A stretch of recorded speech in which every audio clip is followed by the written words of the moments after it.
On the 40th anniversary of the peaceful uprising that forced Philippine President Ferdinand Marcos Sr. from office, a tense confrontation between protesters and police. Back in 1986, Filipinos were angry about the billions of dollars Marcos was accused of stealing from public funds. Now, revelations that politicians pocketed kickbacks from infrastructure projects have pushed people to demonstrate.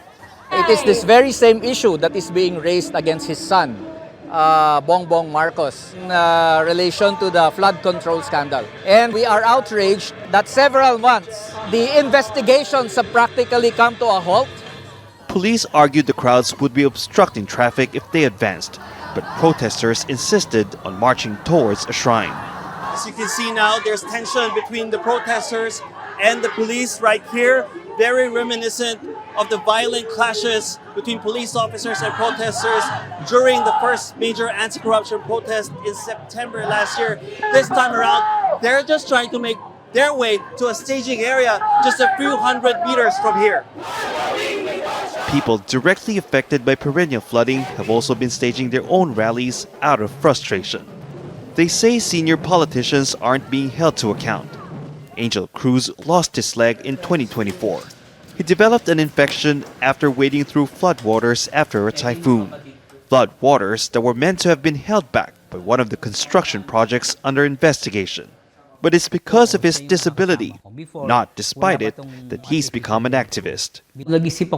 I thought of a way I could still be useful to our community, and the local organization we formed gave me a sense of responsibility. Witnesses say suitcases of cash were delivered to the home of former House Speaker Martin Romualdez, and that President Ferdinand Marcos Jr., his cousin, knew about it. But so far, only mid-level public works officials, contractors, and a former senator have been prosecuted in connection with the flood control project scandal. It takes time to build a case.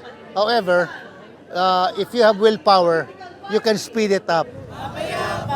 Organizers say many who joined the demonstrations last year are understandably discouraged by the pace of the investigation. But as these protesters who broke through police ranks showed, the anger hasn't dissipated. Barnaby, Al Jazeera, Manila. Don't miss out and get the full picture. Subscribe to Al Jazeera for reliable news and expert insights. Like, share, stay ahead.